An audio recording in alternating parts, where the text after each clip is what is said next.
Mayang adlaw ug greetings sa mga kaigsunan ako ni Kristo ug mga higala ug mga naminaw. So karong hapuna atong karong butaga atong ipadayon ang atong pagtuon sa verse by verse study sa Book of Acts na natakaron sa Acts chapter 7 verses 17 to 29. So atong sugdan sa pag-ampo. Dalagon nga Dios kamahalan sa tanan, Dios sa kaluoy ug grasya. Diyos nga mo'y nang manluluwa sa tibok kalibutan, kay sa imong pag-igugma namo nga makasasa. Imo kami ipadad-an og manluluwas nga mao si Jesucristo, anak sa Dios, nagpakatao, nag-antos, nagpakamatay para sa among mga sala. Para sa among pagsalig, pagtuo diha kaniya, makabaton kami og kaluwasan, dili kalaglagan. Salamat sa imong dakong gupa, Amahan. Ug karon sa among tuon sa imong pulong, ikaw mag-abri sa mong hunahon o kasing-kasing paghatag ug pagsabot. Ug ako Ginoo, ubaning ako mga baba, ang mga pulong, ang magawas sa akong baba, nagagikan kanimo lamang, ug maghatag kanig pagsabot sa tanan nga naminaw. Salamat sa higayon, sa ngalan ni Jesus. Amen. Ni-join ko o ni-appeal ko Cub Scout kaniadto, grade 1 up to grade 3 na ako. Pag-umana na grade 4 to grade 6, ni-appeal po ko Boy Scout. Niya first year high school, ni-appeal ko PMT o Philippine Military Training. Sa second year na ako, na-training po ko sa para pagka-officer sa pagka-third year. Niya katong third year na ako, nagsugod na po itong CAT or Citizens Army Training. Sa akong fourth year, na S1 ko sa CAT, kanya sa akong first 2 years sa college, gihuman yun ako ang ROTC or Reserve Officers Training Corps. Karon reserve nako officer nako sa Philippine Army, o kung naamagani gira, pwede ko nila tawagon second lieutenant, matingali ng akong ranggo ni ana. Pero kay senior citizen naman ko, basig dili na po kumutawag. Pero base na po walay gira na moabot sa Pilipinas. So kani mga sundalo, kani nagpailalom sila sa intensive training para preparasyon nila sa paggira. Sila gina-train para mantigo sila ang sa pagpanalipod sa ilang mga nasod. Kita sa atong pagkatao as a human being, na-train po ta somehow, di lang ta aware ana, sa dili ta conscious ana, nga kaning mga experiences nga atong naagian, kaning mga nagitawag natong mentoring o nagitawag nga nag-coach nato o nagtudlo ka na to, kana siya, part na siya sa atong training, umingon ganita nga preparation. Nga sa gingharian sa Ginoo, naabot tayo maagian ng mga preparation para sa pagpangalagad kaniya. So munang, unsa magana yung mga hitabo sa inyong kinabuhi, tanawa sab na as a training or preparation. Kaya wa kamo ka masayon unsay mga kabubuton sa Ginoo kaninyo sa umaabot. So ang akong topic ani karon, preparations o si pagpangandam. Ato nang i-review to ni aging Domingo, very short message na to, mga 30 minutos na to kapin. It is about God being with us. Ang Dios na kanato, o yan balaan nato tulong kabutang na ang Dios na kanato. Una ang mga igsoon, ato siyang kinahanglan mahimo kitang mga anak sa niya.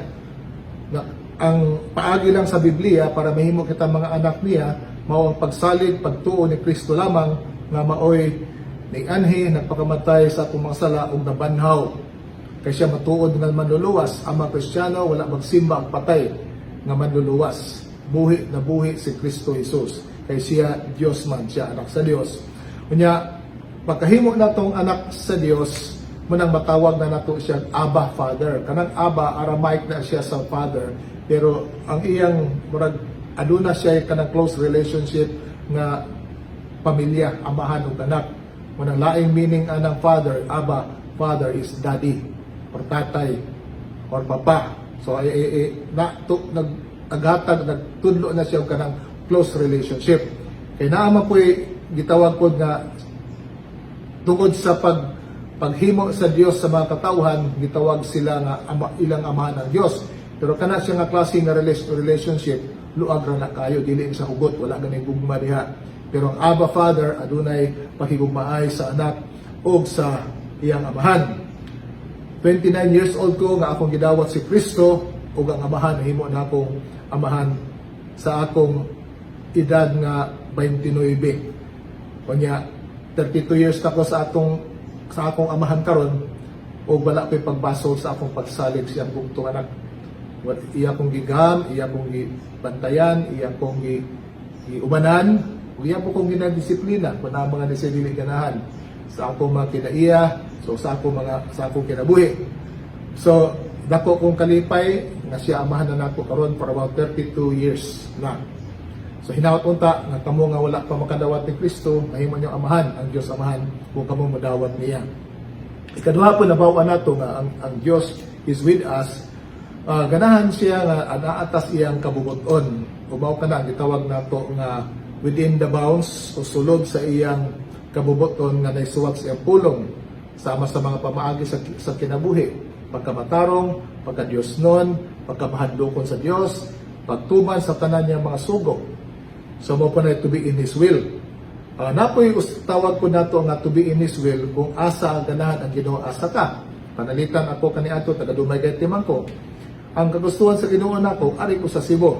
Kung diri ko nangalaga niya sa simbahan nga iyang gihatag kanako or sa ubang mga katawhan tingali ubang mga Kristohanon unsay mga ministries o mga pagpangalagad nga ihatag sa Ginoo kanila, tingali praise and worship, tingali Sunday school, tingali as elders or leaders or associate pastor or missionaries or church planters. So kana siya mga kabubuton po na sa Ginoo nga pwedeng mahimutangan sa mga katawhan niya. Kung kita maglakaw lang uban sa atong Ginoo, then makabalog kita sa iyang kabubuton para nato kung asa ta ibutang, asa nga pagpangalagad kita ibutang niya. Ikatulo pa itong libawaan, kanang ang Diyos na nato sa tanang maayo ug daotang sitwasyon. Pasama sa kinabuhi ni Joseph, siya nahimong ulipon sa Egypt kay kabubuton sa Ginoo nga maadto siya didto para maluwas ang katawhan sa Israel. Sila ni Jacob, mga 70 kabuk sila kapintingali atong higayuna nadalas na sa Egypt. Kay tungod si Joseph naguna naman didto. So ang Dios nag-uban kang Joseph sa panahon nga tuwa siya sa Egypt sa tanan niyang kasakitan. So kaning mga panahon o mga butang mga igsoon, mga higala, tingali daotan nga lugar, daotan nga oras, kung kabubuton na sa Ginoo, then ato ra po nang dawaton. Kay diha sa kung iyan ang kabubuton, naapo day ang panalangin, naapo day mga kamot niya diha nga mag-uban ka nato. So manang dawatan na ug iampo lang kung kinahanglan na ka panahon na nga ikaw ibton sa Ginoo anang mga sitwasyon na, then may si kaluoy na si Krasya na pwedeng ihatag niya kanimo. So manang ubanan nimo kanunay sa pag-ampo. So karon ang mensahe nato kabahin kani sa kinabuhi gapon ni Moses katong gigamit siya sa atong Ginoo para paggawas sa mga ang mga Hudiyo gikan sa pagkaulipon sa Egypt. So si Moses dili nato makita kayo ang ubang detalye dinhi, pero makuha nato makita na niya ako na ipakita niya sa katapusan nga adunay mga paghitabo sa kinabuhi ni Moses sa preparasyon niya para sa dakong sugo sa Dios o trabahon sa Dios kang ihatag kaniya sa pagpagawas sa mga Hudiyo gikan sa Ehipto. So atong ipadayon ang pag-asoy ni Stephen sa iyang depensa, sa iyang kaugalingon ug sa kamatuoran. So sa versikulo 17 sa buhat 7, kung na may Biblia, sundalan ko ninyo, sa nagkaduol na ang panahon nga tumanon sa Dios ang iyang gisaad ni Abraham, ang mga tawo miuswag o midaghan didto sa Ehipto. Inyong hinumduman nga gisaad man sa Dios ngadto kang Abraham ang yuta sa Kanaan. Pero wala niya gisaad nga si Abraham madawat yun niya dayon anang higayuna. So katungbuhi pa sa Abraham ang promise sa Ginoo sa iyang mga kaliwat adto ihatag ang yuta sa Kanaan. So munang 300 years after gikan sa iyang promise, panahon na nga iyang tumanon sa Dios ang iyang saad nito kang Abraham. So ug imong tan-awon ni ani ang Dios bisan sa pila nakakatuigan ang nilabay, ang atong Dios matinud-anon, matinumanon siyang mga saad. So kuhay ra kanato mga igala, mga igsoon, di ba? Dunay mga panahon nga dili kita makatuman sa atong mga saad ug dili kay na maayo sa atong mga testimonya bilang Kristohanon. So, verse 18, hangtod nga mitungha ang laing hari sa Ehipto nga wala makailak kang Jose. Verse 19, kini nga hari sa iyang pagpanglimbong sa atong kaliwat mipugos sa atong mga katigulangan sa pagbiya sa ilang gagmay mga bata dito sa gawas aron dili kini mabuhi. Now, sa panahon ni Pharaoh, sa panahon ni Joseph, ang Pharaoh atong higayuna, buutan kayo maayo kang Joseph o siyang pamilya. Kitagaan nga sa lugar sa Egypt o ang yuta sa Goshen o dito sa Nipuyo. Pero mga 300 years kapin, patay na si Joseph, dagan ng paraon nga niagi, o kaning paraon nga sa higayuna ani, wala kaila ni Joseph, wala kabalo sa mga kaayuhan na gibuhat ni Joseph dito sa Ehipto. Nya ingon diri nga si Pharaoh sa English ay they dealt treacherously o pagpalimbong ang Cebuano ani, pagpanglimbong sa mga tao, iyang gi-oppress, iyang lutos ang mga tao sa Israel, iyang gitagaan og mga trabaho buluhaton nga bugat kayo. Wala ay mga taskmasters, kaning taskmaster may mubunal nila kung maginahinay sa silang mga trabaho. Nya giingon ko din nga sa Cebuano diri kay ingon mga pagbiya silang gagmay mga anak. Pero sa English ani making them expose their babies. Actually ang nahitabo ani mga higala maigsoon nga sa pagdaghan sa mga Hudiyo nabalaka si Pharaoh nga basin sa pagdaghan nila lupigon unya sila kay paspas man kay mga anak ng mga Hudiyo. So iyang gisugo ang duha ka midwife o kaning mananabang nga patyon ang anak ng lalaki mga nang ipakataw, patyon na yun diha, kung babae buhi ara. So muni giingon sa Exodus 1 verses 15 to 17. Exodus 1 verses 15 to 17. Nag-ingon, unya ang hari sa Ehipto miingon sa mga mananabang nga babae nga Hebreo nga ang usa kanila ginganlan og Sipra ug ang usa Pua. Verse 16, sa diha nga manabang kamo sa ang mga babaeng Hebreo o makita ninyo sila diha ibabaw sa ang tanan nga lantay, kung lalaki kinipatya siya, kung babae mabuhi siya. Apan ang mga mananabang nahadlong sa Dios o wala sila magbuhat sumala sa gisugo kanila sa hari. Inoon ilang gitugutan nga mabuhi ang mga bata nga lalaki. Sa states gani karon o sa Canada ubang mga nasod na gitawag nga abortion on demand. Mudiman ang mama, pwede mudiman ang mama nga patyon iyang anak. Kasulod pa sa tiyan or bisag pagpanak na bayaan na nila ang bata sa gawas. Ilan ang pasagdan nga mamatay, kung dili mamatay dayon ilang tukon o di ba ilang lumsan sa tubig sa balde. Ilan yung pasagdan muna ang mitawag og abortion. Nya kaning mga higala dakong sala ni. Sa Pilipinas, wala tingali kayong ma-record ni, pero dagang mga kababainan diya nga ilang i-abort ang ilang mga bata. Tungod ka na kay dili mas ka preparado, wala sila kwarta, nahadlok sila, nahadlok mo ng eskwela, masuko niya si papa ug mama, palayason unya, munang i-abort nila yung kung mabuntis magaling sila. Pero dakong sala ang pagpatay sa imong kaugalingong anak, murder na sa mata sa Dios. Ang pagpatay sa imong kaugalingong anak, inosente na. Ang buhaton na lang nimo, likay na lang mo og kanang sex. Kay kanang sex food, premarital sex, sala man sa mata sa Dios. Kana siya illegal na sex. Ang sex gihatag sa Dios, nindot na siya para sa mag-asawa lamang. Muna gihatag sa Dios ang sex sa magtiayon, dili sa mga girlfriend o boyfriend.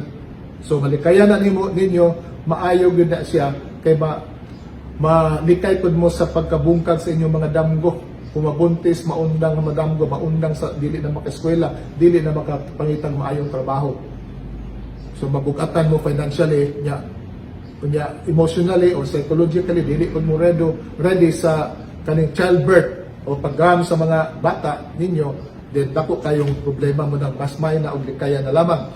So kaning nahitabo din sa Egypt tungod kay mga midwife na hadlok man sa Dios, wala nga tumana ang sugo ni Paraon. So muna sa Exodus chapter 1 verses 20 to 21 pupunay giingon, busa ang Dios nagbuhat og maayos sa mga mananabang ug ang katawhan bigdaghan ug nahimong lik-on kaayo. ug tungod kay ang mga mananambang nahadlok man sa Dios, yatagan niya sila og mga panimalay. Kay nahadlok sila, gigantihan sila sa Dios ug maayo. Gitagaan sila sa Dios og kanang panimalay, pamilya po nila. Ug maayo sigurado nilang pagpamilya. Kay ang Dios may naghatag ani. Munang diri og butuman lang dito sa atong Dios, then iya tagaan og maayong ganti. Dili nato angay nga sundon ang unsay mga kagustuhan sa kalibutan, mga ganahan sa kalibutan, mga gihigugma sa kalibutan. Kay kanang mga butanga kadaghanan ana sayop o salak sa mata sa Dios. Manang angay na natulikayan. Pare-pare ng abortion, kanang abortion, murder man na siya. Sala na siya, sin, evil, wicked. Matubangan sa atong balaan na Dios. Padayon ta sa versikulo 20 sa Acts chapter 7. Sa maong panahon natawo si Moises ug siya matahong gayud sa atubangan sa Dios. Sulod sa 3 ka bulan siya gipadako didto sa balay sa iyang amahan. Tungod sa paspas na panganak sa mga Hudiyo, manduan na noon ni Paraon ang iya makatawhan nga kung naa gani mga anak nga Hudiyo, kung lalaki gani patya, kung babae buhi ara. Nya kani si Moses karon, gamay pa si Moses. So nahandlok dingali iyang ginikanan, pero nisalig sila sa Dios, ilang gibutang sa basket nga kanang bulutaw bitaw, ilang gitapatan ng mga masudlang tubig. So ilang gipalutaw dito sa suba. Nya sa timing po to nga naay naligo ang anak ni Paraon, o nakita nilang basket ikuha sa iyang sulugoon, o nakita niya nga usa ka nindot nga bata si Moses, gamay pa siya. So naluoy si ang anak ni Paraon. So iyang gi-adapt ang bata. Pero iyang giigna na nagsugo siya kinsa man ka ang atong pagalmo ni for even about 3 months. Nya ang gi-contact sa gisugo ang katura pa ng inahan ni Moses. Muna si Moses na dito nagdako sa iyang kaugalingong ginikanan o sa mga igsuon niya, pamilya niya sa 3 ka bulan. Pag gumani anak, then gikuha siya sa anak ni Paraon. Kung dili na to makita ang Diyos na siya na sahid sa tanan, all-powerful siya, na nakontrol niya ang tanang sitwasyon. Pwede ganun niya i-manipulate ang mga sitwasyon, i-direct ang mga sitwasyon sa manini, sa kinabuhi ni Moses, hangtod nga gi-release siya dito sa kamot sa substitute mother o anak ni Paraon.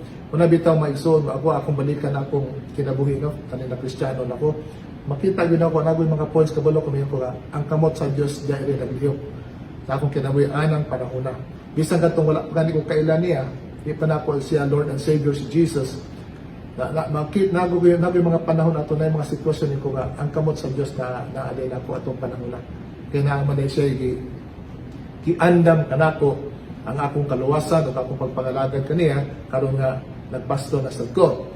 Verse 21 o 22, og sa gibiyaan na siya sa gawas, ang babaeng anak sa Paraon misagop kaniya o mipadako kaniya ingon nga iyang kaugalingong anak. Okay, yan ang gikuha si Moses dito sa ginikanan yun. Siya nang nagpadako ani sama nga iyang matuod nga anak, para ba yung adoption. Sa verse 22, si Moses gituduan sa tanang kaalam sa mga Ehiptuhanon ug siya gamhanan sa iyang mga pulong ug mga buhat. So si Moses kinaa naman siya sa pamilya sa anak ni Paraon. So natudluan o napaskwela si Moses sa mga pamaagi sa mga Ehiptuhanon. Nakatunan po niya ang kultura sa mga Ehiptuhanon. Niya giingon gani dire sa English pa nga Moses was learned in all the wisdom of the Egyptians and was mighty in words and deeds.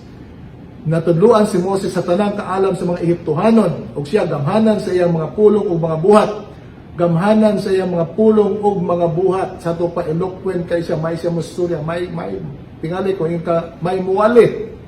Pero dili ko man sa kaila sa Ginoo ni adto. Pero kabalo ba mo nga kay si ato makita karon. So katong gitawag siya sa Dios nga 40 years after 40 years old siya, ilang years siya, 40 years siya sa kamingawan sa wilderness sa Land of Midian, o dito siya gitawag sa Dios. Kanya nag-ingon ang si Moses dito sa atong Dios, pag balibad siya ba sa pagtawag. Sa verse 10 sa Exodus 4 verse 10 to 12 ingon, apan si Moses miingon sa Ginoo, o akong Ginoo, dili ako maayong manulti, bisan hangtod karon og bisan sukad sa pagpakigsulti sa imong ulipon. Kay ako hinay nga mosulti og yungit og dila. Verse 11. Unya ang Ginoo miingon kaniya, kinsa ba ang nagbuhat sa baba sa tao? Kinsa ba ang naghimo sa tao nga amang o bungol o makakita o buta? Dili ba ako man ang Ginoo? Busa lakaw, kay ako mag-uban sa imong baba o magtudlo kanimo kung unsa man imong isulti. So kani nga to cut the story short, ni balibad gyapon si Moses, medyo nasuko ng Ginoo niya dito, pero ningon na kaluyan na gyapon sa Ginoo, ningon okay, imo na lamang igsuon nga si Aaron. So si Aaron man himong spokesman niya. Pero sa may nitabo ni Moses, ngano man nag-excuse man siya, na ato yung mga idea, mga igsuon na tingali, una, nahadlok siya nga siya mo lead sa mga tao out of Egypt. Kaya gistoryahan mo ko siya sa Ginoo sa munay buhaton nimo, munay mga sakit nga ako ihatag sa Egypto, nahadlok niya siya tungod ato. Kaya sa Ginoo ayaw, yungit man ko dili ko hinay ko musulti. Kanya ikaduha tingali, kay si Moses 40 years dito sa kamingawan niya, ang iyang trabaho dito nagmeet shepherd siya, so iyang audience kanunay mga sheep lang. So wala siya tingali ka istorya kay tao nga ingon ta intellectual discussion o kanabang mga pagpanulti dito, magsulti anay dito nga maayo ang imong paggawas sa imong idea, niya imong paggawas sa pinagi sa pagstorya. Tingali mo na nahitabo ni Moses. So munang tingali, kung mao na yung hitabo niya, ang i-develop nato, i-continue nato, padayon nato, develop ng atong mga skills. Kung nakay skills sa music, ipadayon na. Kung nakay skills pagkanta, ipadayon na. Kung nakay skills sa unsa niya nga skill, art ba na siya, ipadayon na siya. Kung dili, murag mawagtag mo na kadugayan. Kung na kamaanad. Murag na og mayo kay mo basketball, nagpahuway kag 5 ka tuig, pagbalik nimo nagkalisod na ka. Kaya dili nimo makuha to imong eksaktong porma katong maayo pa kamudula. So angay nato din i-develop kanunay ni Nixon sa mga skills na nato. Sa verse 23 na sa Acts 7, sa nagpanuigo na siya og 40 ka tuig, misantop sa iyang kasing-kasing ang pagduaw sa kaigsuonan nga kaliwat sa Israel. Now, tingali aning panahon na si Moses ang iyang oras dito gyud sa sulod sa palasyo ug around Egypt, pero dili dito sa Goshen, kaya dito man nagtrabaho ang mga Hudiyo, mga sulugod, mga ulipon. So naingon diri na nabutang siyang kasing-kasing ang pagduaw sa kaigsuonan nga kaliwat sa Israel. Na tingali atong kaning higayunan na naapay makita nga ingon nga ngano man ning nahitabo. Makita na nato sa Hebrews 11 verses 24 to 26. Hebrews 11 verses 24 to 26. Ang chapter 11 sa Hebrews man gitawag ng Hall of Faith. Kay man ang hall of kanang mga nagtuo ba sa atong Dios. So sa verse 24, ingon diri nga tungod sa pagtuo si Moses sa dihang dako na siya, wala mosugot na tawgon siya nga anak sa anak nga babae sa Paraon. Verse 25, kipalabi noon niya ang pag-antos sa mga pagdagmang kauban sa mga tao sa Diyos kaysa pagpahimulos sa lumalabay ang kalipay sa sala. Iyang giisip nga ang pasipala ang antuson alang kang Kristo labaw pa kadakong bahandi kaysa mga bahandi sa Ehipto, kay siya nagtutok man ngadto sa ganti. Tanawa ni, wala mosugot nga tawgon siya nga anak sa anak nga babae sa Paraon. Tingali nakabalo na tingali Moses ani nga dili siya tinuod nga anak sa Pharaoh, sa anak ni Pharaoh.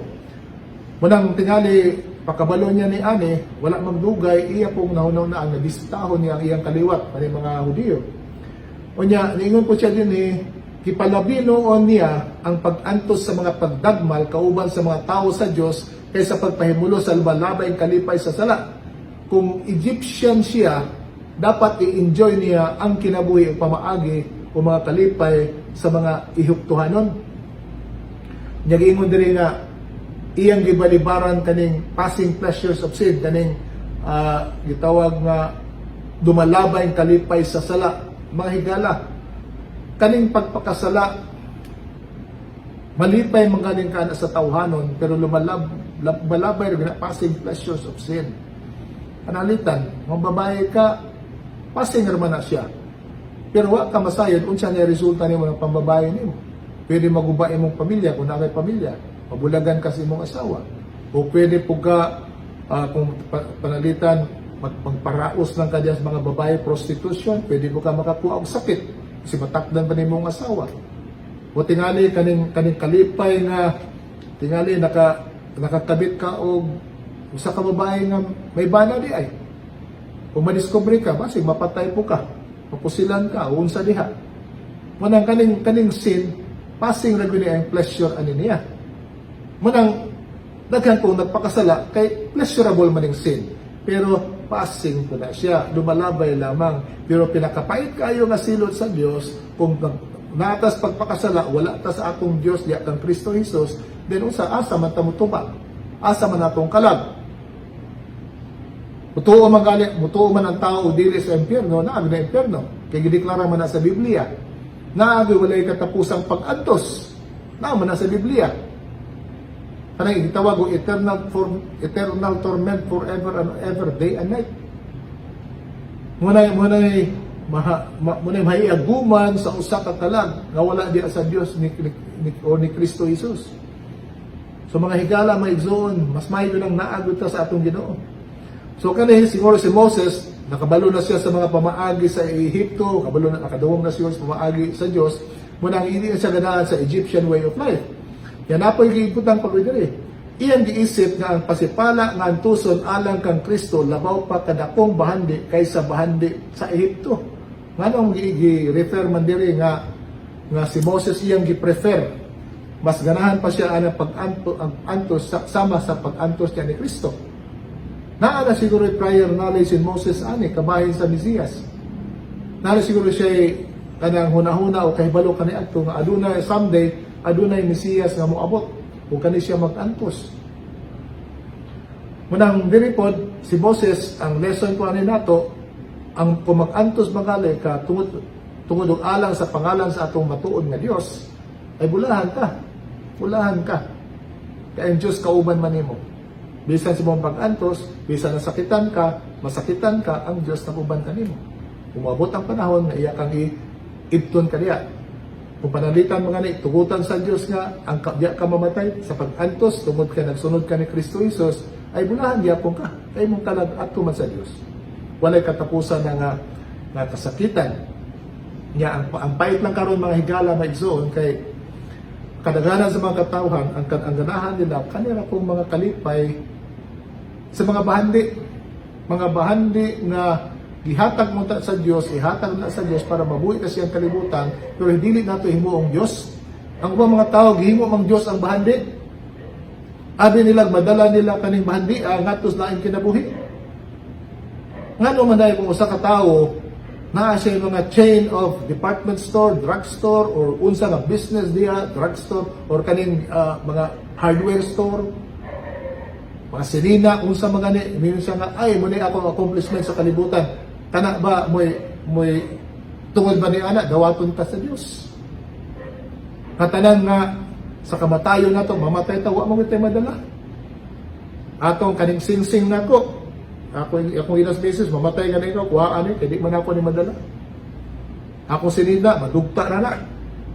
Akong papa, namatay atong 1980, yan ay 2017, ipakuha na ko itong ang iyang lawas, wala na yung mga sinida. Abo na lamang. Iyang bukog, mga abo na lamang, ang gidungan sa paglubong sa akong mama diri sa Cebu. Ang gidungan. So muna, importante ang atong kalag asa matatupa. Pero kung imong mingon ka nga akong unahon ning kabtangan kaning kayamanan, maabot ang panahon nimo nga magbasol-basol lang niya ka. Magbasol-basol lang niya ka. Unaha nga tong Dios. Unaha kay trabaho paginabuhi, galbala po na siya para pagsustenera nimo ug pagtabang ko paghatag sa mga tawo na kinahanglan ug mga bulahaton sa atong Dios. So, sa verse 24, kung sa iyang pagkakita sa usa kanila, kidagmalan siya bilaban sa dinaog-daog o danimalos alang kaniya pinaagi sa pagpuspos sa Hiptuanan. So pagduaw ni Moses dito, aduna may usa ka Hudiyo nga gidaog-daog sa usa ka Ehipto, kasi ang taskmaster ni siya. Gipaantos tingali, gipulata siguro. So si Moses, ni-intervene siya, nagpatunga siya. Kung sa naitabuhan na, napatay niya ang Egyptian. Sa verse 25, siya nagdahom nga ang iyang kaigsuunan, nakasabot nga ang Dios naghatag kanila og kaluwasan pinaagi sa iyang kamot, apan wala silang makasabot. Dire ang idea ni Moses din so naanag siguro siya huna-hunaan nga ang mga tao, siguro nakadungog sa propesya nga ang mga tao ang mga Hudiyo sa Ehipto pagkauson gihapon sa Ginoo adunay usa ka manuluwas tingali nga gamiton. So siguro sa pagpaminaw ni Moses yang pagaling base siya na kinaaman siya sa Egypt, part na siya sa royal family sa Egypt. So base matabangan niya pagpagawa sa iyang mga katawhan gikan sa pagkaulipon sa Egypt. Tamo nang ingon diri nga pinaagi sa iyang kamot. So iyatong gisugdan ato sa pagpatay sa usa ka Ehipto. Apan wala makasabot iyang katawhan. Wala kasabot kay ngano man wala kasabot. Sa verse 26, ug sa pagkasunod adlaw naabtan niya sila nag-away ug iya untang ulion sila. Siya maingon, mga tao mga igsuon ra mo. Ngano nag-away man mo? So kaniya nagkontra ani parehong Hudiyo, nag-away. So ni-intervene na po si Moses, magsuon ra mo parehong mga Hudiyo, ngano mag-away man mo? In verse 27, ang tubag kaniya mo ni, apan siya giwaklis sa tao nga nagdagmal sa iyang kauban o giingnan. So muning ingon nga wala sila kasabot.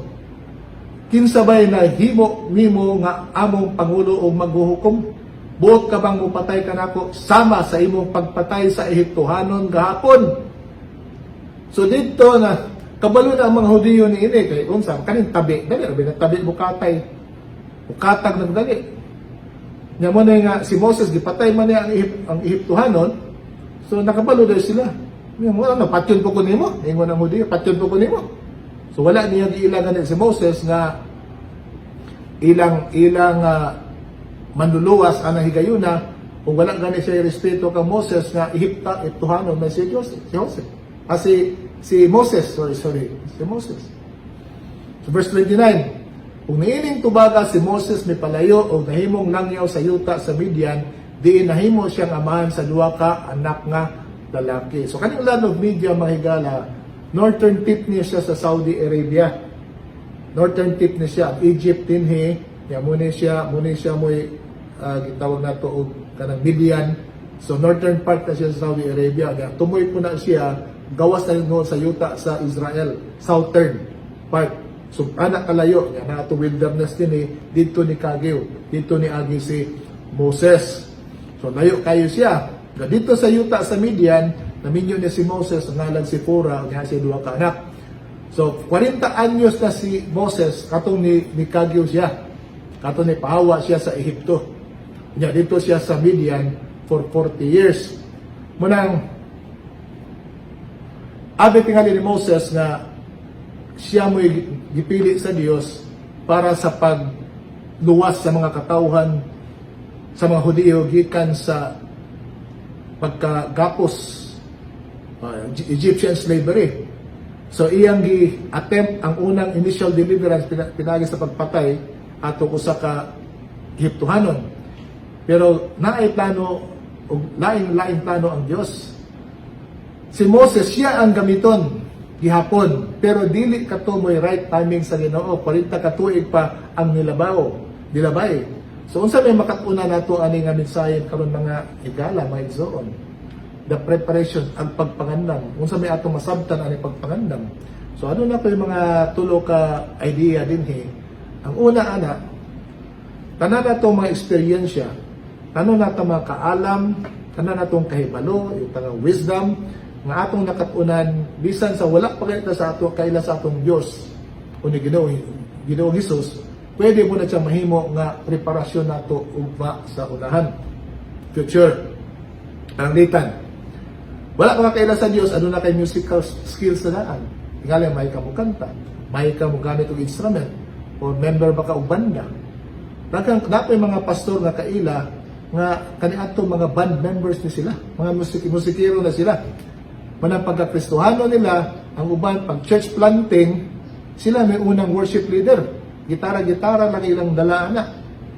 Umanay nitabo sa among simbahan ko sa Dumaguete City, at katong missionary dito kay tung hippie pa siya, kabalo man siya music. So siya nagdala sa music ministry. O tingali natin teaching skills. Tingali magtutudlo ka. Tingali training instructor ka. Yung useful ka ni siya pagtudlo later on kung Kristohano na ka, pagtudlo ang Bible study, pagtudlo sa mga kabataan. Ang nagtukod sa among sister church sa Manila, usa ka teacher siya, high school teacher. Yan mo siyang pastor. So maayo mo tudlo. So pwede na siya nga usa sa inyong preparasyon na kaning pagtudlo useful na siya sa gitawad ng pulpit ministry or Bible school o Bible study, mga outreaches. Yan napod yung mga preparasyon nato kaniadto nga bati kayo. Kani tingali bisyoso ta, tingali drug addict ta, tingali palahubog ta, substance abuse. Pero pagkahimo nila aning mga napay mga kaila, daghang kaila nako nga nahimong Kristohano, ano na yung mga bisyo kaniadto. Sa karon nga Kristohano na sila, ang ilang mga ministry ba ilang pagkapot ani mga tao nga naa sa drugs. Kato mga palainom, kato mga sugarol. Kay kasabot man sa naini, taas ilang pasensya ani mga tawana. Kay nasayo sila gikan man sila diha. So muna pangandam gyapon na siya. Yan na po yung mga pagpaganda, mga higala, mga igsoon, natin kani gubot atong kinabuhi. Tungod sa kagubot sa atong kinabuhi, nasayod taon sa dili maayo, sa dili unsay maayo.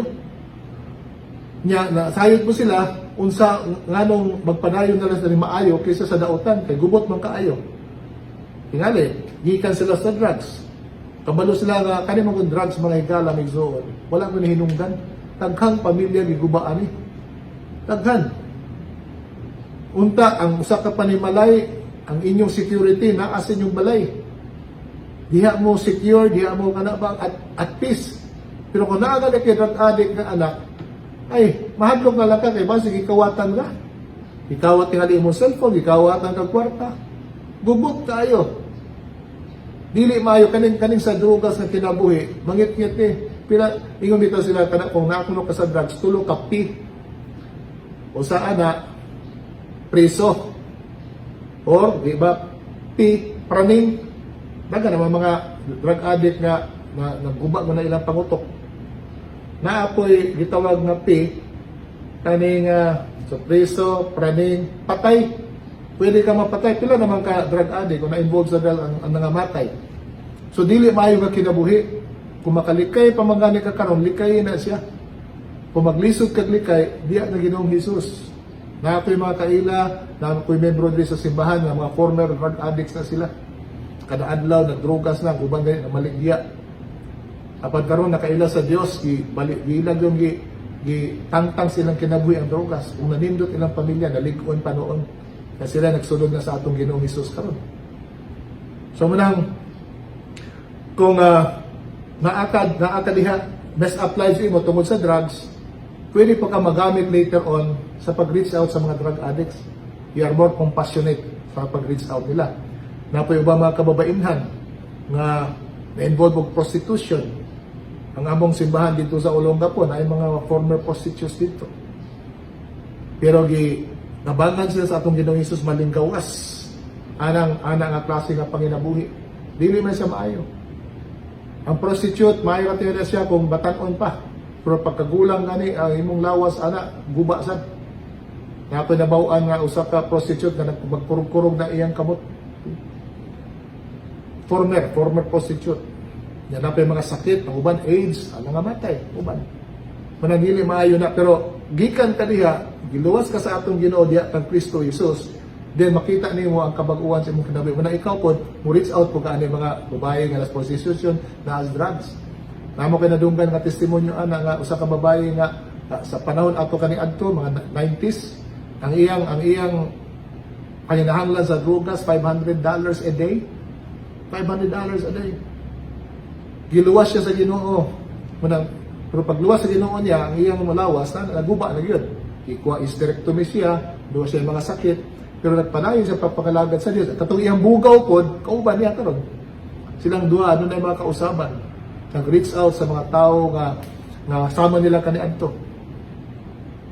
So mess up lives, mga kinabuhi nga batik kayo, pwede po ng preparasyon nato sa unahan. Kaya kaayo sa atong Dios tungod sa pagagamhanan, ang bati mahimo niyang makayo. Mura ba na o siya o kanang base bitaw nga nabuak, niya giayo-ayo niya gi-repair, maayo makayo mo repair atong Ginoo. He is in the business of restoration life. Kaya kaning kinabuhi sa tao naguba na tungod sa sala. Aduna ko'y nakoy napaminawan kani adto nga ang iyang ministry, family and marriage, parenting, apila siyang ministry. Ningon siya kani adto, this was in the 1980s. Isulti siya.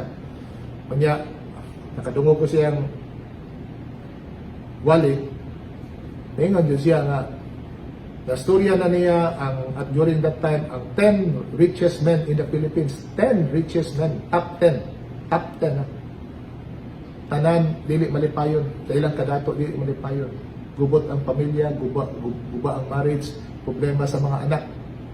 Munang ipangutanan niya kung balikon nimo, sugdan nimo kinabuhi, asa mo musugod.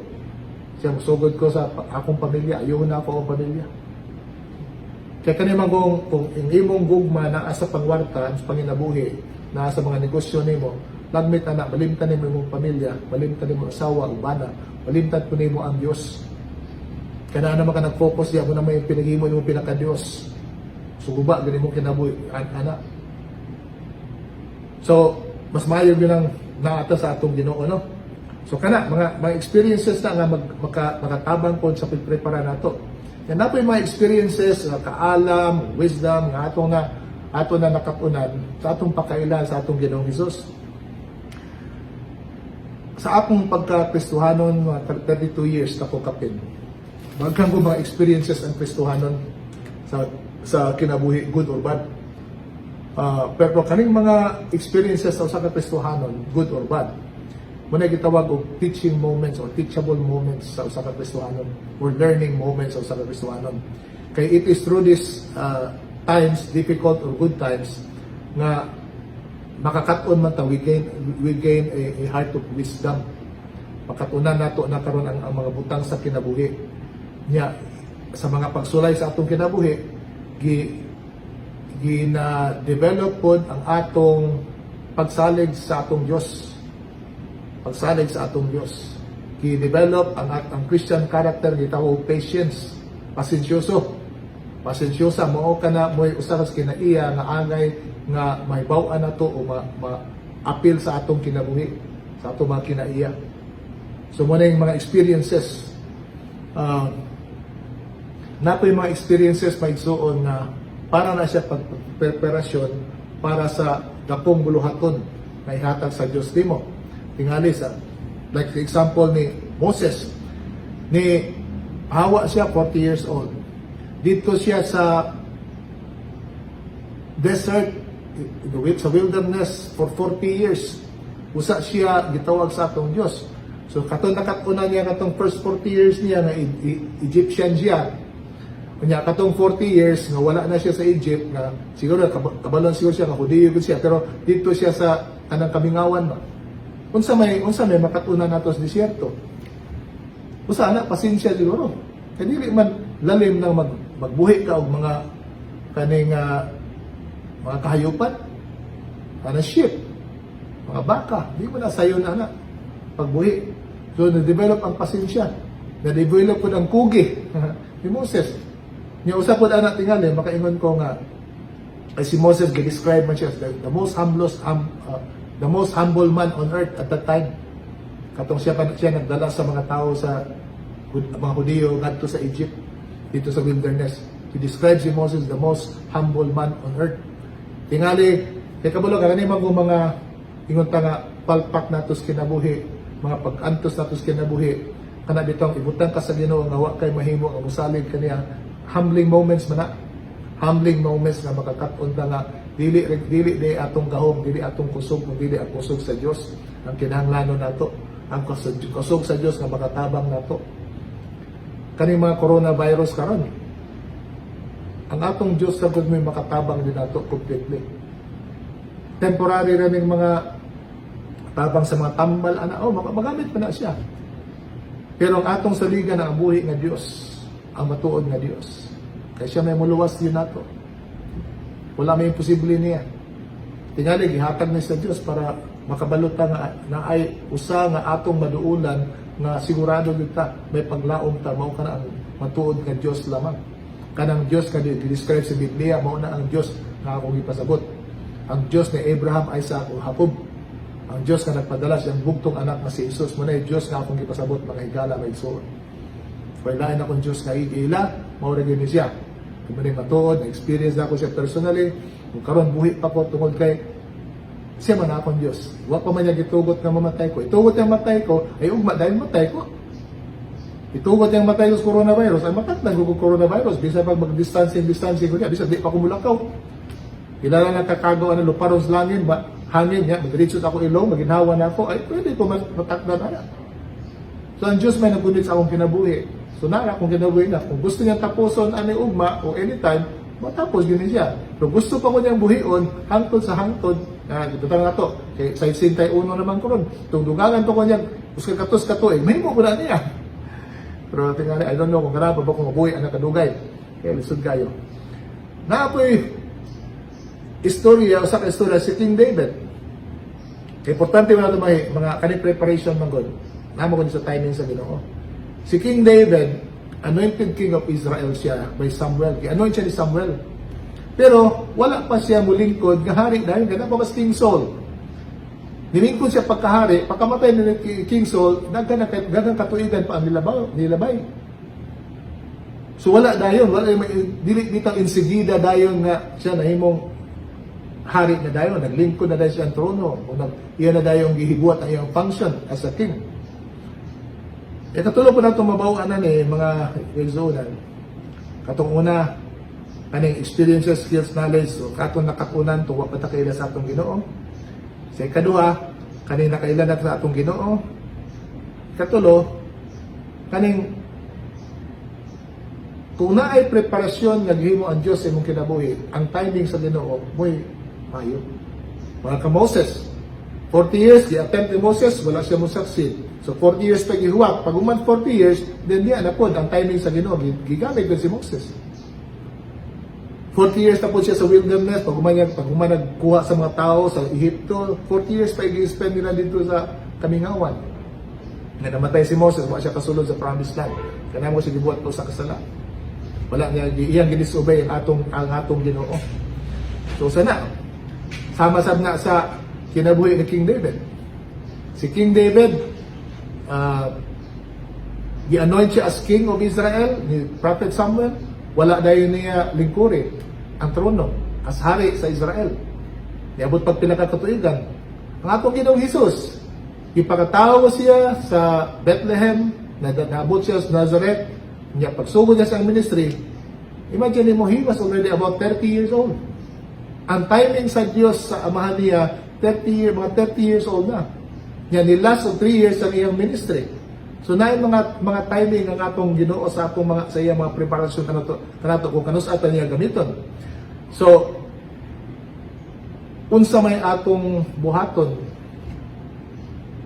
samtang pakabalo na to ana mensahe kami sa preparasyon.